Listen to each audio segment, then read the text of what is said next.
주안의 만나 10월 24일 화요일 묵상을 함께 나오도록 하겠습니다. 오늘 말씀은 열왕기상 20장 22절에서 34절 말씀으로요. 회개의 자리에서 자신을 드러내다 라고 한 제목으로 함께 묵상을 나오도록 하겠습니다. 오늘 본문에서는 하나님이 주신 승리와 회개의 자리에서 하나님이 아닌 자신을 드러내는 아합의 모습을 말씀을 하고 있습니다.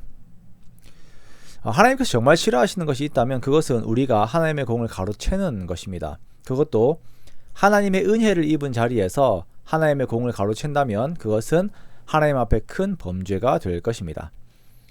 많은 사람들이 자기를 드러내고자 하는 명예욕을 버리지 못하고 있고 이 명예욕에 눈이 멀어서 하나님의 자리에 앉고자 하는 우려를 우리가 항상 범하고 있지요. 우리들은 이러한 것들이 하나님 앞에 옳은 태도가 아니라고 하는 것을 항상 기억하고 고백해야 하며 하나님 앞에서 우리가 가져야 하는 태도는 오직 겸손이라는 것, 그리고 하나님의 영광만을 드러내야 한다는 것을 다시금 생각해야 할 것입니다. 어제 우리는 하나님께서 주신 큰 승리로 인하여 이스라엘이 아람을 이기는 첫 번째 전투를 보았습니다.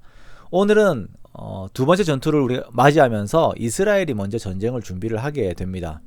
어제 등장했던 그 선지자가 먼저 찾아와서 아람 왕이 쳐들어올 것을 어떻게 대비해야 하는지 상세하게 아합에게 설명을 해요. 그래야 먼저는 싸움의 장소를 평지로 정할 것에 대해서 알려줍니다. 자, 이는 아람 사람들의 생각에 이스라엘의 신은 산의 신이기 때문에 평지에서 싸우게 된다면 자신들이 반드시 이기게 될 것이다 라고 생각을 하였기 때문입니다. 아람 사람들은 하나님을 온 만물의 신으로 생각하지 않았습니다. 자신들의 세계관에 따라 산지가 많은 이스라엘의 산지의 신 정도로 생각을 하였습니다. 그래서 평지에서 싸우면 아람이 반드시 이길 것이다 라고 생각을 하고 있었던 것이죠. 그러나 하나님께서는 이들의 이러한 생각들이 완전히 틀렸음을 말씀하시면서 평지에서 싸우면 이스라엘이 반드시 이길 것이다 라고 아합에게 말씀을 하십니다. 자, 그런데 이스라엘이 산지에서 더 유리한 것은 상황상 맞는 것입니다. 그러나 하나님께서는 일부러 이스라엘이 평지에서 싸우는 불리한 조건에서 이기게 하심으로 인하여 하나님께서 그들의 참신이 되심을 보이시려고 하신 것입니다. 28절에서 하나님께서 말씀하시기를 아람 사람이 말하기를 여호와는 산의 신이요 골짜기의 신은 아니라 하는도다. 그러므로 내가 이 큰 군대를 다 내 손에 넘기리니 너희는 내가 여호와인 줄을 알리라 라고 말씀을 하십니다. 하나님께서 이스라엘을 불리한 상황에 넣으시고 그 안에서 승리를 주시고자 하시는 것은 그것을 보고 아합과 이스라엘이 하나님을 인정하기를 원하셨던 것입니다. 그렇게 전투가 시작이 되고 이스라엘은 하루에 아람 보병 10만 명을 죽이게 됩니다. 그리고 남은 자는 아벡으로 도망을 하는데요. 그 성읍에 들어가는데 그 성벽이 남은 아람 사람 2만 7천 명 위에 무너져요. 그렇게 사람들이 죽지요. 그렇게 또한 베나닷은 겨우 성읍으로 들어가서 골방에 숨어 있게 됩니다. 쫄딱 망한 거예요.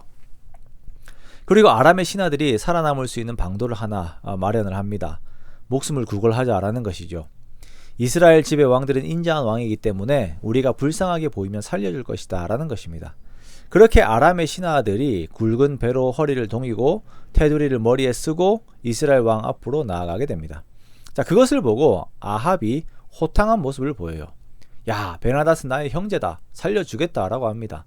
이에 아람과 이스라엘은 조약을 맺고 아합은 베나닷을 놓아주게 됩니다. 자, 이 모습까지 보면 야, 아합이 남자답구나, 호탕하구나 라고 생각을 하게 됩니다. 그러나 아합에게서 없는 것이 있는데 이 전쟁의 영광을 하나님께 돌리는 것이 없어요.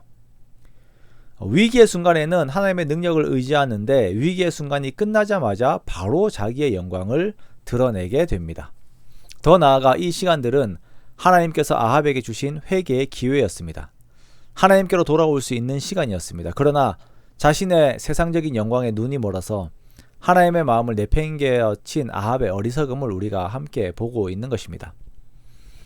사랑하는 성도 여러분, 우리가 하나님의 은혜 안에 있으면서 그 은혜의 모든 공로를 나의 것으로 돌리려고 하는 이 교만함이 우리들에게 없어야 할 것입니다. 그것을 우리가 내려놓아야 합니다. 우리는 오직 나의 나 된 것은 다 하나님의 은혜라라고 하는 신앙의 고백 안에서 우리의 삶을 직시해야 할 것입니다. 그렇게 항상 겸손의 자리에 가되 모든 상황들 안에서 우리들에게 말씀하시는 하나님의 마음을 알아 그 마음에 합당한 자의 삶을 살아야 할 것입니다. 우리가 고통 중에 부르짖음으로 인하여서 보이시는 하나님의 긍휼과 능력은 그 상황의 모면이 목적이 아니라 우리가 세상과 죄에서 마음을 돌이켜 하나님께로 향하게 하는 수단임을 우리가 기억하고 또 기억해야 할 것입니다. 그러므로 우리는 먼저는 모든 상황에서 하나님을 기억하고, 두 번째는 그 상황을 해결하시는 나의 하나님이 참 하나님 되심을 고백해야 할 것입니다. 우리가 이번 주어진 한 주 안에서 주님을 더욱 의지하기 원합니다. 그렇게 모든 상황 속에서 하나님의 하나님 되심을 인정하며 우리들의 마음을 하나님께로 돌리는, 계속 하나님만 바라보는 우리가 되기 원해요. 그 안에서 주시는 하나님의 평강 안에서 또한 항상 만족해야 되는 저와 여러분의 복된 삶이 되시기를 주님의 이름으로 축원합니다.